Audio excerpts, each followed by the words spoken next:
Modi control చేస్తాడా, Revanth Reddy control చేస్తాడా, KCR control చేస్తారా? మనం ప్రసారం చేసేది గౌరవంగా ఉండాలి, మన గౌరవాన్ని కాపాడే విధంగా ఉండాలి. నేను కూడా ఎన్నోసార్లు నోరు జారిన కేసీఆర్కి నేను పెట్టిన తిట్లు, నేను తిన్నాను తిట్లు, భూమి మీద ఎవరు తిట్టలే. పొరపాటు చేస్తాం. ఆ పొరపాటుని రాజకీయ నాయకులు కంటిన్యూ, యథా రాజా తదా ప్రజ.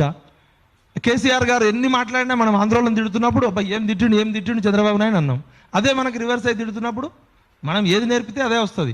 ఇవాళ అవునన్నా కాదన్నా సమాజంలో ఒక 14 ఏళ్ల పాటు ఉద్యమాన్ని నడిపి మనందరికీ ఒక తెలంగాణ తీసుకురావడంలో కీలక పాత్ర పోషించిన కేసీఆర్ గారు మా ఎంఏ లిటరేచర్ అయి ఉండి మాండలికం మీద ఆయనకు పట్టుంది కాబట్టి ఆయన దాన్ని అనుకూలంగా మాట్లాడిండు, తిట్లుగా మాట్లాడిండు. ఆయనకి ఏది మాట్లాడినా ఇప్పుడు కేసీఆర్ మాట్లాడితే 1,00,000 మంది లైవ్ చూస్తారు. ఆయనకి భాష మీద పట్టుంది, పిట్టకథలు చెప్పగలడు, సొల్లు కబుర్లు చెప్పగలడు, కట్టుకథలు చెప్పగలడు, అందరిని ఒప్పియగలడు. కానీ అదే పందాలు మనము ఆంధ్రోళ్ళని కేసీఆర్ తిట్టిండు కాబట్టి మనం తిట్టచ్చు, కేసీఆర్ని తిట్టి రేవంత్ రెడ్డి సీఎం అయ్యిండు, రేవంత్ రెడ్డిని తిట్టి నేను సీఎం అవుతా. ఇప్పుడు కులమానం ఏంది? తీర్మానం మల్లన్నను చూసి ఎన్ని ఛానళ్ళు వచ్చినాయి? 100 యూట్యూబ్ ఛానళ్ళు వచ్చినాయి. తీర్మానం మల్లన్న తిట్టి ఎమ్మెల్సీ అయ్యండి అని మనమే అంటున్నాం. తిడితే రేటింగ్స్ వస్తున్నాయి అంటున్నాం. మంచి సినిమా తీస్తే సక్సెస్ అవుతుంది, కానీ చెడు సినిమాలే తీస్తున్నారు అందరూ. ఇలా సోషల్ మీడియా మీద నియంత్రణ ఉందా? ఇలా మన జర్నలిజం సంఘాలు నిజంగా పనిచేస్తున్నాయా? నేనేమంటున్నా అంటే అక్షరానికి ఒక పవిత్రత ఉంది, దృశ్యానికి ఒక విప్లవం ఉంది. అక్షరాన్ని దృశ్యాన్ని నడి రోడ్డు మీద చేసింది ఎవరు? మనకి స్వీయ నియంత్రణ లేకనే కదా. ఇలా అంబుడ్స్మెన్ సిస్టమ్ మనం ఎందుకు పెట్టుకోలేకపోయినాం? ఇలా నువ్వు ప్రజాపాలన అన్నావు, ప్రజాస్పందన అన్నావు, మీడియా తీరన్నావు. మరి ఇంత పెద్ద సెమినార్ పెట్టి రాష్ట్రంలో ఉన్న అసలైన మేధావులు, పదవులు అనుభవించిన వాళ్ళు, మనకన్నా గురువులు అన్న వాళ్ళు ఒక్కళ్ళు ఎందుకు రాలే? రామచంద్రమూర్తి గారికి బాధ్యత లేదా? పెద్ద పెద్దలు ఉన్నారు కదా. అంటే అనాథ అయిపోయింది సమాజం. సమాజంలో పౌర సమాజం పనితీరు ఎట్లుంటుందో ఆ సమాజం అన్ని రకాల దురవలట్లకు అవుతుంది. తెలంగాణ ఉద్యమం అప్పుడు కేసీఆర్ తప్పు చేసినా కూడా పౌర సమాజం స్పందించింది. ఒక పుత్తూరు వెంకటేశ్వరరావు గారు, ఒక చుక్కా రామయ్య గారు, ఒక పెద్ద మనుషులు ఉండే. ఇవాళ పెద్ద మనుషులు ఏరి ఎక్కడికి పోయారు? పెద్ద మనుషులు అంటే ఇంకా దిగజారిపోవాలి మనం. అన్ని రాజకీయాల్లో విలువలు అట్లే ఉన్నాయి, మీడియాలో అట్లే ఉన్నాయి. ఎక్కడికి పోతాం మనము? ఎక్కడికి దిగజారుతాం? ఇలా కేసీఆర్ తప్పు చేసిండా, రేవంత్ రెడ్డి కాకపోతే ఇంకో ఎల్ఐ చేస్తాడు, ఎల్ఐ కాకపోతే మళ్ళీ చేస్తాడు. ఇందాక వరంగల్ సీనన్న మాట్లాడితే ఏమన్నాడంటే ఎన్టీఆర్ కాలంలో కాంగ్రెస్ మీద కోపంతో ఒక కుక్కను పెట్టినా గెలిచిందనే విధంగా ఎన్టీఆర్ అప్పుడు ప్రవర్తించిండు.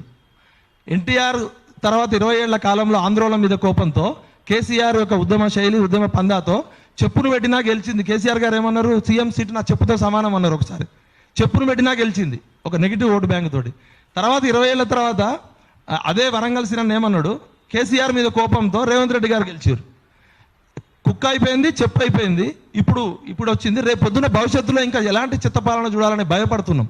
నేనేమంటున్నానంటే ప్రమాణాలు బోధించేటప్పుడు ఒక ఇన్స్టిట్యూషనల్ కనెక్షన్ లేకపోతే ఇలా శివారెడ్డిని ఎవరు కలెక్ట్ చేస్తారు, విజయ్ని ఎవరు? ఇండివిజువల్గా మనందరికీ వాక్ స్వాతంత్ర హక్కు ఉంది. మన హక్కు ఎంతవరకు? నీ ముక్కును తాకనంత వరకే. నా మీద చాలా కేసులు పెట్టారు. నేను చాలాసార్లు కేసీఆర్ గారిని తిట్టినాను. పొరపాటు ఉద్దేశపూర్వకంగా చేస్తే ఒక రకంగా ఉంటుంది, పొరపాటు తప్పు చేస్తే సవరించుకోవచ్చు. ఇలా తన్వి యాదవ్ అనే అమ్మాయి అరెస్ట్ అవుతుందని తెలుసా? ఆయన బూతులు మాట్లాడుతుంది, నాకు రేటింగ్స్ వస్తాయి, నా ఛానల్లో కొద్దిగా వ్యూవర్షిప్ వస్తుంది, లేకపోతే జాబులు పోతాయి. ఇలా చాలామంది యూట్యూబర్స్ అని పెట్టుకున్న వాళ్ళు చాలాసార్లు మన బుచ్చన్న మేము చాలాసార్లు డిస్కస్ చేసుకున్నాం. జర్నలిస్ట్ సంఘాలను కూడా ఇష్టం వచ్చినట్టు మాట్లాడారు. వాళ్ళు ఎవరు అసలు జర్నలిజం స్పెల్లింగ్ కానీ, కరస్పాండెంట్ అంటే ఏంటి, రిపోర్టర్ అంటే ఏంటి, స్ట్రింగర్ అంటే ఏంటి, న్యూస్ అసలు బాధ్యతలు ఏంటి, జర్నలిజంకు ఉన్న విలువలేంది ఎవరికి తెలియదు. సోషల్ మీడియా వచ్చినాక ఎవరైనా పెట్టుకుంటున్నారు. ఇలా యథా రాజా తదా ప్రజ. మీరు ప్రెస్ అకాడమీ చైర్మన్ ఏమైండు? ప్రెస్ అకాడమీ ఏం చేస్తుంది? జర్నలిస్ట్ సంఘాలు ఏం చేస్తున్నాయి? ఫస్ట్ ఫెయిల్యూర్ మన దగ్గరే ఉంది. మనకు ఆదర్శమైన వాళ్ళు ఎవరు? మనకి కంట్రోల్ చేసేటోళ్ళు భయం ఎవరు? భక్తి ఎవరికి ఉంది? ఇవాళ భయం లేదు, భక్తి లేదు. బరి తెగించి మాట్లాడదాం. రాజకీయ నాయకులకి ఏముంది? ఎట్లయినా మాట్లాడతారు, వాళ్ళకి 4 ఓట్లు రావాలి. ఇవాళ మన ఇన్స్టిట్యూషన్స్ తప్పు లోపం వల్లనే ఇవాళ రేవంత్ రెడ్డి గారు చెప్తున్నారు ఎవరు జర్నలిస్టో కాదని. మీరు చేసేది మనకు తెలియదు ఎవరు జర్నలిస్ట్ కాదన్నది. మరి ఎక్కడో ఒక చోట మనం ఇన్స్టిట్యూషన్ని కరప్ట్ చేయకపోతే ఇది ఇంకా దిగజారుతాం. ఇప్పుడు కనీసం మాట్లాడుకుంటున్నాం, రేపు కొట్టుకునే పరిస్థితి వస్తుంది. ఇవాళ గులపత్రికలు పోయి విషపత్రికలు అయిపోయి యూట్యూబ్ ఛానళ్ళు బూత్ మాట్లాడితేనే రేటింగ్స్ అనేవి వస్తుంది. కాబట్టి దయచేసి అన్న, పెద్ద మనుషులు ఎవరైతున్నారో అందరినీ తీసుకురా. నువ్వు మళ్ళీ ఇది కాదు, ఒక 1 డే వర్క్షాప్ పెట్టు. ఇంత పెద్ద సీరియస్ సబ్జెక్ట్ మీద పెడితే పెద్ద మనుషులు రాలేదంటే వాళ్ళందరూ పెద్ద మనుషులా, మరి వాళ్ళు ఏం మనుషులు అనేది నువ్వు కరెక్ట్ కమ్యూనికేట్ చేసిన లేదా? నీ తప్పు ఉందా లేకపోతే వాళ్ళ తప్పు ఉందా చెప్పాలి. అందరినీ పిలిచినాక 1 డే వర్క్షాప్ పెట్టు. తెలంగాణ సమాజము 1200 మంది పిల్లలు చచ్చిపోతే వచ్చింది. కేసీఆర్ కోసమో, రేవంత్ రెడ్డి కోసమో, మల్లన్న కోసమో, ఇళ్ళన్న కోసం రాలే. ఆ 1200 మంది పిల్లల త్యాగాలు, ఆత్మలు ఘోషపడతాయి. ఇలాంటి తెలంగాణ కోసమా మనం అందరం కొట్లాడింది? ఇలాంటి బూతుల తెలంగాణ కోసమా? పక్కన కులపత్రికలు ఉంటాయి కానీ తెలంగాణలో అందరికీ ప్రేమ ఉంటుంది. అన్న అనుకుంటాం మనం. అన్న అనేది మన కల్చర్. అట్లాంటిది మమకారాలు అది రకరకాల లకారాలతో వస్తున్నాయి. ఇది యాక్సెప్టెన్స్ చేసి ఇప్పుడు శ్రావ్య యూట్యూబ్ పెట్టుకుంది.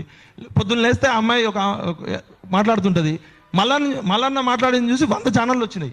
ఇలా మల్లన్న ఆదర్శమా, పుల్లన్న ఆదర్శమా, ఎల్లన్న ఆదర్శమా? కాబట్టి ప్రెస్ అకాడమీ కానీ ఈ జర్నలిస్టు సంఘాలు కానీ మనం కానీ నిజాయితీగా మన తప్పుల్ని మనం ఒప్పుకోవాల్సిందే. ఇప్పుడు అన్న జర్నలిజం అంటే ఆయనకు ఉండదా? ఆయన జర్నలిజం చదువుకోలేదా? క్రాంతి అన్న జర్నలిస్ట్ కాదా?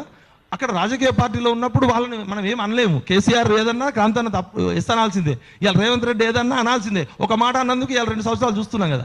నేను ఇప్పుడు ఏమంటున్నా అంటే జర్నలిస్టు సంఘాల్లో నిజమైన నాయకులు, ప్రెస్ అకాడమీ చైర్మన్లు, ప్రొఫెసర్లతో ఒక అపెక్స్ బాడీ అయ్యి అసలు ఎవరు జర్నలిస్టులో కాదో ఎవరు డిసైడ్ చేయాలో చేయి. ఫస్ట్ రాజకీయ నాయకులు డిసైడ్ చేయొద్దు. రేవంత్ రెడ్డి మాట్లాడుతాడు, ఆయన వాళ్ళ అమ్మని అక్కని చెల్లెనంటే మాట్లాడ్డా. నేను ఆ ప్లేస్లో ఉంటే ఎక్కువ మాట్లాడతా. కేసీఆర్ మట్టుకొని కచరా, పెద్ద ముక్కోడు, గద ముక్కోడు అని తిట్టలేదు అందరూ. రెండు రాజకీయ పార్టీల మధ్య కాదు ఇది. సమాజంలో పౌర సమాజం బాధ్యత తీసుకోవాలి. ఎక్కడో చోట మనమే స్వీయ నియంత్రణ పెట్టుకోవాలి. లేకపోతే ఇంకా దిగజారిపోయి కొట్టుకొని తిట్టుకొని తలకాయలు పట్టుకునే పరిస్థితి వస్తుంది. ఇంత మంచి టాపిక్ పెట్టినా కూడా రాని బద్మాషగాళ్ళకి తిడుతూ రేపు పొద్దున ఎవరైతే నిజమైన మేధావులు ఉన్నారో అందరిని పిలువు. మేధావి ఎవడో, సామాజిక బాధ్యత లేని బద్మాషగాడు ఎవడో తేల్చాల్సిందే, నిజం గెలిచాల్సిందే. నాకు వయసు ఉంది 70 ఏళ్ళు, నీ పదవులన్నీ అనుభవిస్తా, నేను సీట్లు కూర్చుంటా, కానీ ఇప్పుడు మాత్రం రానంటే కుదరదు. లెఫ్ట్ కావచ్చు, రైట్ కావచ్చు, స్ట్రైట్ కావచ్చు. తెలంగాణలో ఇజమే నిజం, అదే జర్నలిజం. నిజం చెప్పే హక్కు ప్రతి ఒక్కరికి ఉంది, కానీ వ్యక్తిగతంగా కుటుంబ సభ్యులను తిట్టే హక్కు ఎవరికి లేదు. నేను 100 సార్లు తప్పు మాట్లాడినా 100 సార్లు క్షమాపణ చెప్పిన. కావాలని తప్పు చేస్తే కాదు, పొరపాటు జారొచ్చు ఎవరైనా. ఒక ముసలోడిని పాపం వాడేవాడు అడ్డ మీద కూలీని తీసుకొచ్చి వాడితో మాట్లాడించి ముఖ్యమంత్రిని తిట్టిస్తే ముఖ్యమంత్రికి కరెక్టే, ముఖ్యమంత్రి స్థాయి మాట్లాడి ఆయన రేవంత్ రెడ్డిగానే మాట్లాడుతున్నాడు. ఆయన వ్యక్తిగతంగా నా కుటుంబ సభ్యులు పెడితే నాకు చీమునెత్తురు లేదా అంటున్నాడు. ఇలా రకుల్ రావు అని పెట్టినప్పుడు, డ్రామా రావు అని పెట్టినప్పుడు, గోడలు దూకుతున్నప్పుడు భాష ఎక్కడ దాకా పోతుంది? మనం ఏం విలువలు నేర్పుతున్నాం? కాబట్టి ఖచ్చితంగా దీని మీద ఆ కవితని తైతక్క అని బాతాల పోసే అందరం ఇప్పుడు నన్ను తిడితే, నన్ను లమ్ కొడక అని తిడితే అప్పుడు నాకు కోపం వస్తుంది, నేను తిడితే రాదు. నేనేమంటున్నా అంటే మనమే స్వీయ నియంత్రణ పాటించాల్సిందే. దీనికి మన తరం ఇప్పుడు మనమంతా 50 ఏళ్ళలో ఉన్నాం.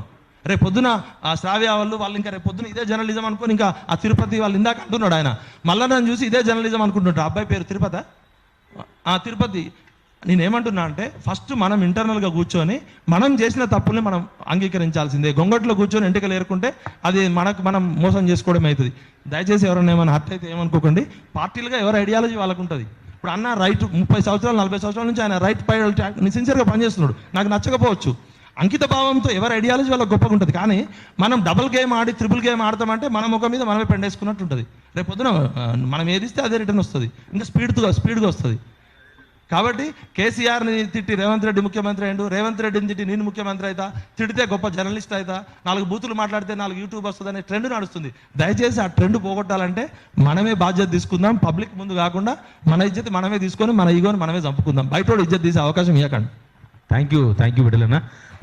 బుచ్చన్న ప్లీజ్ మీ అమూల్యమైన సందేశం ఇవ్వండి. Thank you.